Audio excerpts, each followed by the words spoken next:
Hey everyone, I just want to do a quick video before I go on my trip home from work for the day. If you can't tell from other videos, I'm obviously pretty conservative. I hold pretty close to the conservative and Christian ideologies. I believe those are truth. And if you disagree, that's fine. You know, kind of like I said in other videos. And I'll talk about it a little bit in this one too. It's perfectly fine to disagree. I just wanted to do a quick video kind of about some of the issues that are present and how conservative and Christian ideologies play a role. Talking about, decisions and consequences, about conversations and our First Amendment rights. And I'll talk a lot about Second Amendment rights through the course of the videos that I will be doing. And I plan on doing a lot of videos of me demonstrating my Second Amendment rights. Anyway, so the first kind of thing I want to talk about is some of the liberal ideology, or some of the left. I don't know. I have too many thoughts in my mind at one time. So we'll talk about some of the left ideology. I think that's the way I want to phrase it. And I won't go into detail why I kind of stumbled there. There's in theory differences in liberals and left. There are two different groups of people. Some of the ideologies are different. I think some people are misclassified as a liberal. Anywho, long story short, the first thing I want to talk about is decisions and how they play a role in our lives, right? And how that compares with some of the ideology of the left. So I'm going to use myself as an example in a lot of this. When I was growing up, I grew up in a middle-class family around there. I had, I didn't struggle to sustain, you know what I mean? We were doing well enough that there was no question whether I'd have, fresh clothes going back to school, whether I'd have new shoes or not. There was no question on whether or not we're going to have food, and, there was supper every night. We didn't struggle financially. And there was actually enough in our home that we could have things that we enjoyed, as an example, like video game systems, right? So I like the game. I like the video game a lot. And growing up, from the time I was like 5 to 15, I had the newest console out because my family did well enough to afford that. And I'm very thankful for it. And I'm kind of using this example, and you'll understand a little bit in a minute. But I myself, when it came time to be an adult, for the first few years of me being an adult, I struggled. I struggled really bad. I was not able to sustain myself and or my family very well. Jobs were here and there. They didn't pay well, the ones that I was able to get. And so I didn't really contribute to society. I wasn't a productive citizen or a member of society until around 2010. A big change happened in my life in 2010. And I attribute that to me opening my heart to Christ. I'll tell that to anybody. That was the source of the change in me. But I kind of bring up my history, my raising, because I wanted to kind of talk about circumstances. Now, did the circumstances that took place with me growing up, was it because of my race? Was it the color of my skin? Was I born into white privilege? And if so, did I just not utilize my white privilege? Is that why I struggled? And the answer is no. That's preposterous. And you can go into the white privilege debate, whether it's a thing, whether it's not a thing. But the point is, what I grew up with was the result of decisions. I mean, my grandparents committed to a career that they stuck to until they were able to retire. This allowed them to pay for my mother to get a college degree and get her nursing license, and then she stuck to her career and used opportunities of advancement to learn different things. You know, not only was she a nurse, I mean, she worked on a ventilation unit. She became, you know, I can't remember the word for that, but whatever the nurse is that is over like the trach units and whatever, respiratory therapist. There it goes.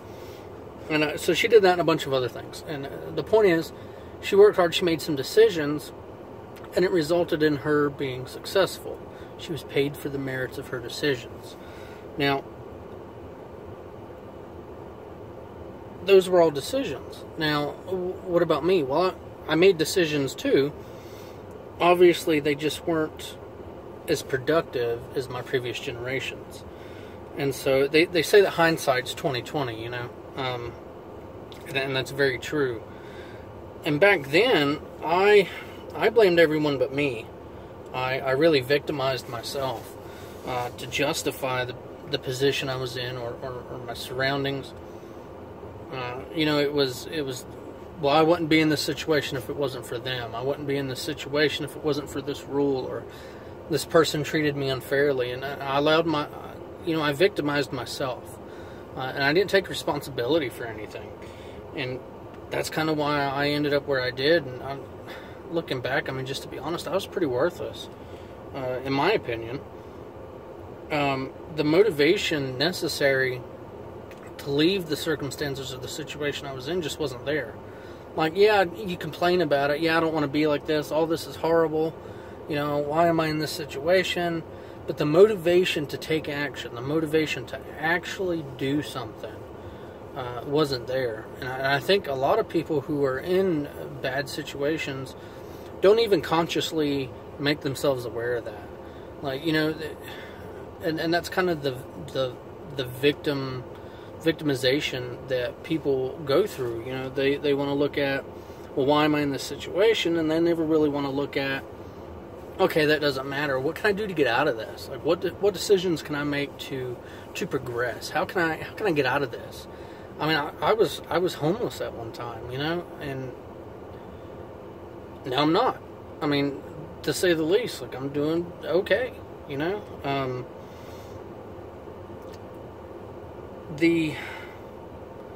If you kind of fast forward to now, like, yeah, I'm excelling pretty good. I mean, my career's doing fairly well. It's not exactly where I want it to be, but it's getting there. I don't struggle to sustain anymore. I provide for my family, and I just kind of look at it like one good decision at a time. You know, so you have to come out of what is bad habits, basically. What is, you know, kind of come out of that comfort zone or come out of what you're used to, and consciously decide, you know, this is where I'm at, this is where I want to be, these are decisions I need to make, and I need to progress, I need to move forward. And there's, you know, it's just one good decision at a time. And now to kind of talk about things on a broader spect, I mean, I love the United States of America. I'm very patriotic. Like, I bleed red, white, and blue, you know. But this country's got a lot of problems, and they're not all fixed. They're not going to get fixed overnight. But it's one good decision at a time. And that's why voting and being educated is very important. And I kind of want to elaborate on educated. What I mean by when I say educated, I don't mean like you hold a doctorate degree. I mean you're intelligent enough to research things that are important. You know, if Facebook is your news source, you probably need to do some more reading. Educate yourself. Self-education is important, but you also have to be mindful of everything. You know, take everything with a grain of salt, because, you know, sources can be manipulated, and that's on both sides. That's the left, that's the right. I mean, there are certain, things that you'll read, and everything Trump does is awesome. Well, I hate to break it to you, everything Trump does is not awesome. And it's the same thing on the left. I mean, we go through the same thing, you guys go through the same thing, no matter who you support, who you don't support. There's good and bad of everything. And so be mindful enough to educate yourself about what's important and vote. That's very important, and that's how we're going to make good decisions. I mean, we live in a republic, so the voice of the people is important, and the delegates and the officials that you elect need to hold your interest. And the only way to make sure people are in power that are going to make good decisions is if you vote. And that's why it's vital. Now, I mean, and I don't have a college degree yet. I'm able to hold this conversation. And that's just kind of an example. But anyway, and to kind of talk about the circumstances of the country, or to talk about issues that we're going through, one of the reasons I bring that up is so to kind of touch on racism for an example. To say that racism doesn't exist would be naive and ignorant. There's still racism in some places, and I don't think it's nowhere near what it used to be. But did poor race relations or past influence, did our past influence any of our current cultures or any of our current situations? I mean, sure it did. Absolutely it did. But it kind of goes back to decisions. You can be, in this country, you can be any sex, any sect, any creed, any origin. It doesn't matter what you are. It doesn't matter what color you are. You can do well in this country. And it requires making good decisions. You can be in a very bad culture, in a very bad neighborhood, surrounded by bad stuff, and still make it out okay. Is it easier on some than it is on others? Sure, absolutely. And that's part of our responsibility as parents, is because our responsibility is our children, and we really need to start taking more responsibility for our children. And I mean, that's even something I work on, like my kids are, man, I mean, they're a world different from what I was when I was little. And so there's things that I kind of have to learn from, like, are they getting the message? Do I need to kind of teach them and guide them in a different way? But anyway, so back to the point I was trying to make is that it's individual decisions. Anybody can make it. It doesn't matter what race you are. Now I'm not African American, and so obviously I'm never going to know what it's like to be African American. But to insinuate, due to the color of my skin, as an example, that I have no right to voice an opinion, or that I'm naturally set up for success, and that other person is not, is blatantly wrong. It's based on merits and based on decision.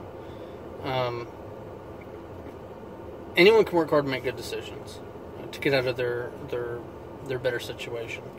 And so to kind of go into conversations and communication, the whole nonsense with the left ideology concerning like safe spaces and trigger warnings and all that madness, I mean, that's just,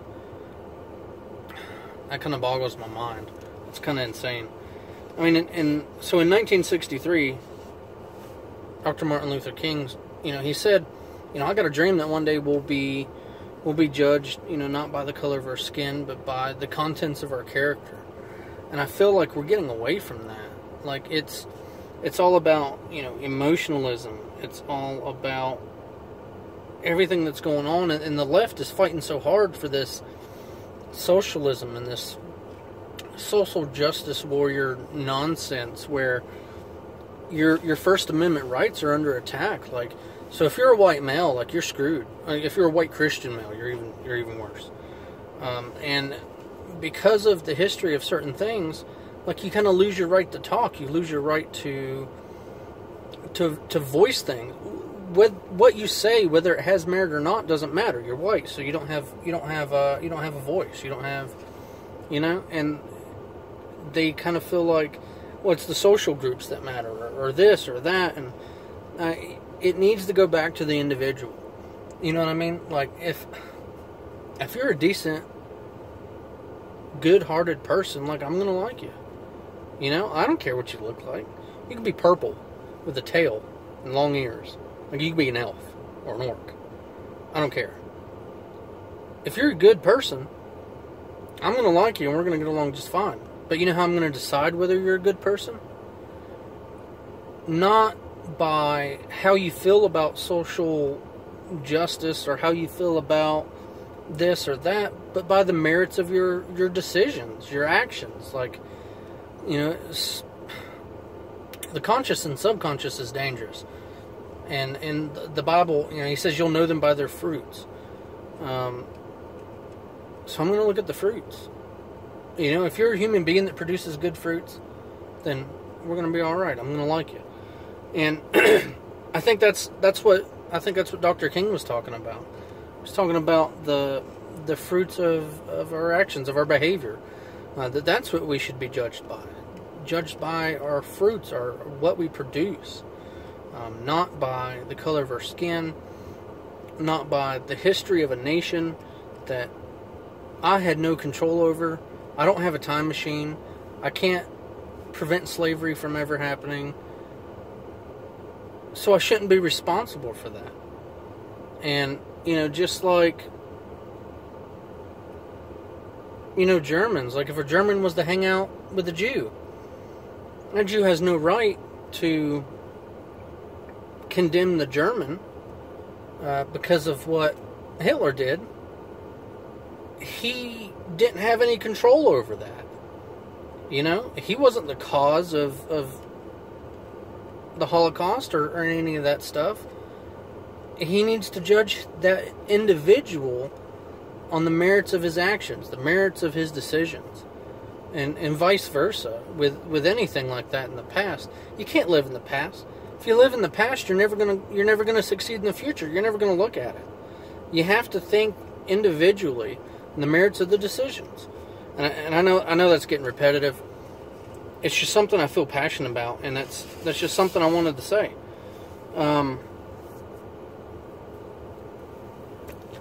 So a phrase that's going on, and I got to say that I like it, is facts don't care about your feelings. You can argue about whatever you want, but to insinuate that an emotional response or that an emotional feeling trumps data or trumps the merit of a decision is insane. Like, I'm sitting in a Hyundai Accent right now. Like, I feel that I should have a 700 horsepower LS, 4 or whatever in this thing. That doesn't change the fact that it's got a 1.6 liter engine. Like, I can't wishful think more horsepower out of this car. And that's kind of what the emotionalism is doing is, well, I'm offended, or I have an emotional response to what you're saying, and therefore you have to stop what you're doing. You have to stop saying what you're saying, or we're going to change laws and legislation to fit my emotional response. That's nonsense. Like, your rights end where mine begin.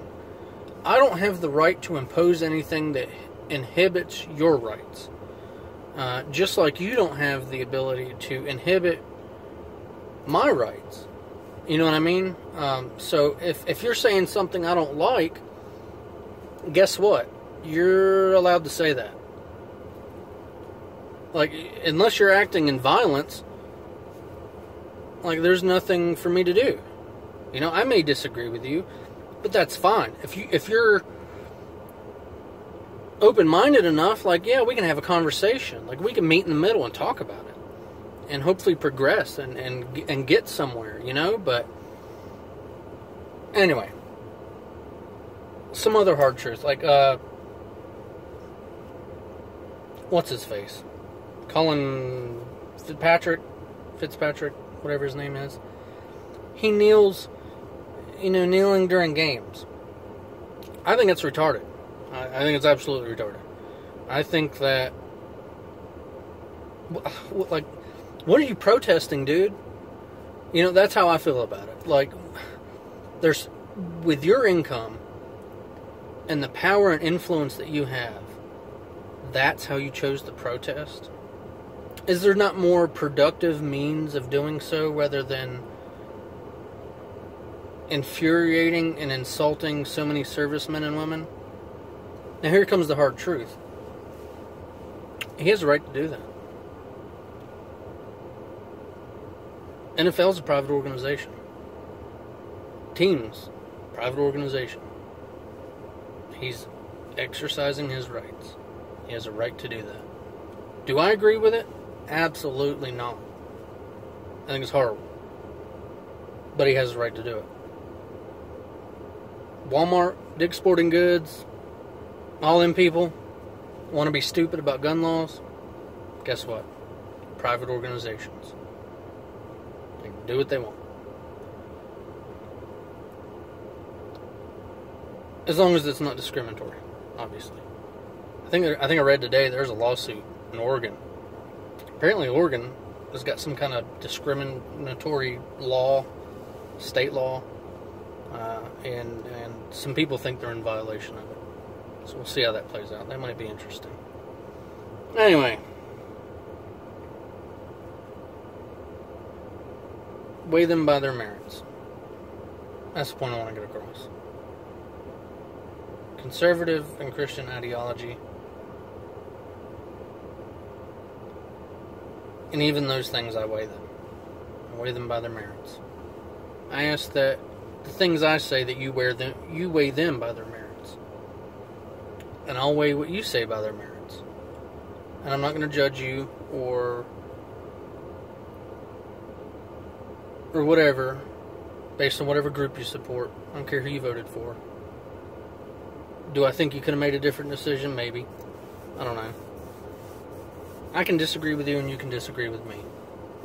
But let's stop fighting. Let's stop bickering. If you want to have a conversation, let's have a conversation. But we need to be reasonable. We need to be intelligent. And we need to weigh things on their merit. Whether these things are good or not. Yeah. Discerning truth. I like it. Well, that's all I got. I've been on here long enough. I'm going to go home. You guys have a good night.